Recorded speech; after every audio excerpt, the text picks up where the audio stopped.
presented by EA Sports in association with the PGA Tour.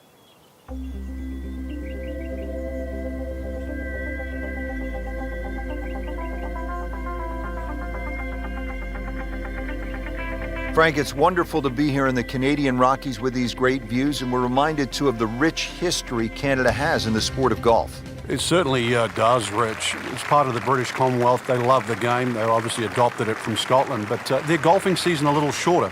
So when they get a chance to get those clubs out, they certainly make the most of it.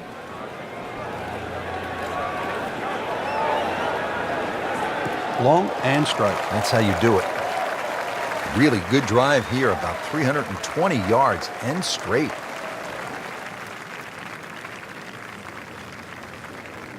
Let's see what McIlroy does now with his second. Should be safely on deck. On the green, and a chance for birdie here on the first hole.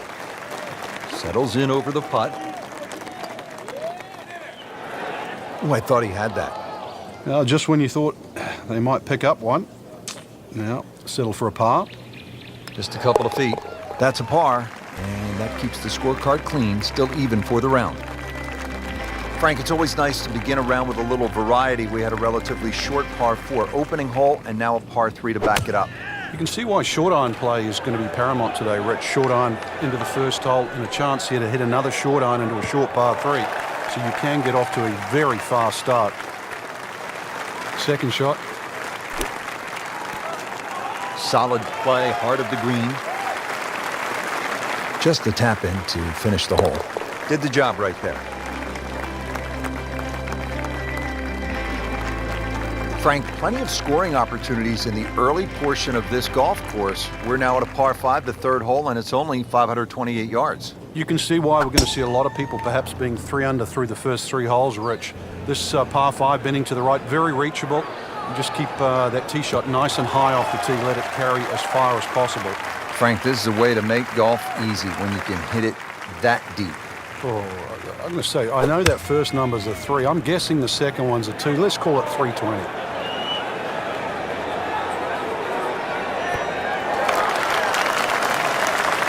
That is an excellent play right there. The approach, getting him another good look. Not a gimme, but well within his range. Oh, man. I just pushed it. Boy, that hurts. Even par currently. -1, ain't really going.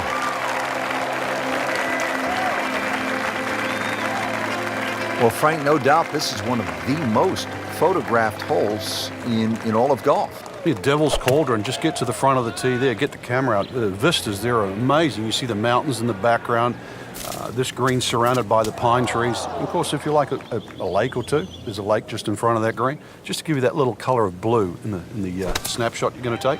I like to look at them, not swim it. Certainly not fish golf balls out. Try to scramble here. He's giving himself a chance for par. He can really get red hot with a putter. Let's see what McIlroy does. Well, that's just a poor putt, Frank, and now let's hope he doesn't make Michael Bublé. He's hardly going to be singing after that one. So with that, the score is now at even par. Frank, what's the key here at the 5th hole? It's par 4, 424 yards. The first real stringent tee shot of the day. 3 bunkers, first one not really in play. That third one in the distance, unless you're someone like a Bubba Watson, you should be able to aim at that and not reach it. Good contact, good result. Good strike, good lie, good chance to attack the pin.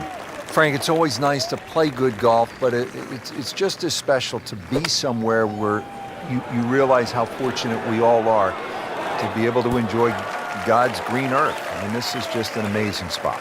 Well, I know our game's seasonal, Rich, but amazingly, this is a whole area completely under snow in the winter. And then, once the sun comes out, the snow starts to thaw out, you're left with this beautiful golf course, just in amongst nature, and you can still be competitive with it. So you can be sort of smelling the roses, as we would say, and still testing your own talent. Frank, you played at the highest level all over the world. What was a comfortable yardage for you on holes like this?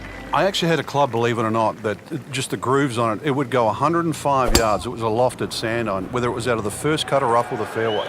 So if I could hit it around 100 yards, I could almost hit that distance with my eyes closed. After that, 70 yards was the next one. So everybody has that little sort of sweet spot with the wedge. So that means on a hole like this, you were looking for something off the tee in the 265 to 270 range, and that would put what club in your hand? Just in those days, it was a 53-degree sando. Yeah. Pretty good shot right there, about 10 feet away, setting up the putt for birdie. Frank, this would be a nice way to jumpstart the round. Yeah, his momentum can quickly go in the right direction if he makes this. Well, you're not going to make that putt all the time, but you'd like to at least get it to the hole. If he keeps putting like that, he's going to be an announcer in no time.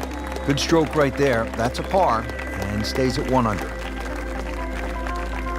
Well, Frank, how about this hole? 602 yards, a par 5, although I guess I shouldn't be that surprised. It's 602 yards these days for a long hitter. What do you say? It's a drive in a 7-iron? That's a mid-range par 5. Well, yeah, 2 woods. The longer hitters will definitely get at home there, especially in good conditions. But bunker down the left, avoid that, carry that, and then we can think about the second shot. Playing his second shot here at the par 5.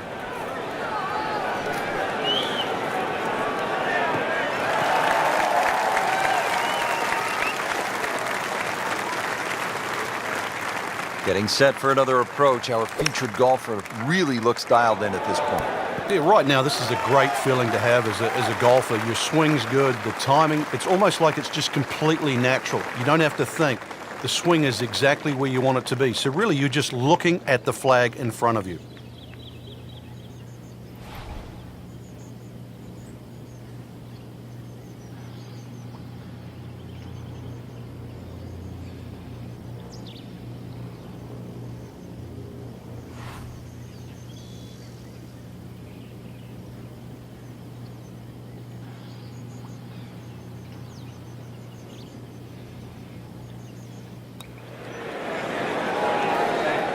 That had to really hurt, Frank, because it looked good all the way. Well, this will test his mettle. Nudge this one home, finish it up. And he makes it for par. Frank, you like this kind of design feature where you go from the longest hole on the course immediately to the shortest hole.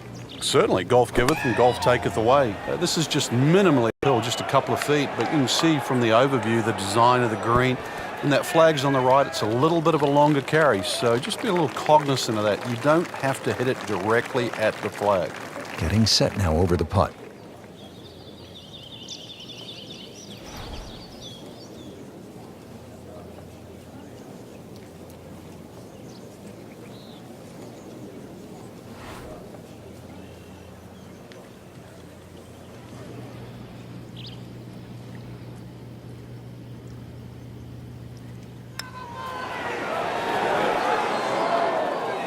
Oh, man, you can't miss him from that distance.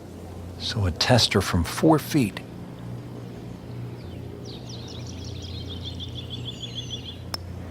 Wow, that's disappointing. Chance to get too deep on one hole, and you leave it short. Well, the good thing is he didn't miss it, right? It didn't go past and miss. You get what I'm saying? Yeah. We'll never know. Okay. Still has a chance for birdie, too. Right, okay. I like that positive attitude. So with that, 1 over par. So we'll round out the front side here at Banff Springs with a par 5 and reasonably short at only 501 yards. So very reachable because of that yardage that you just referenced. Hole bends a little bit to the right. You can favor the left side with a tee shot. It's just going to make that angle on the second a little bit easier.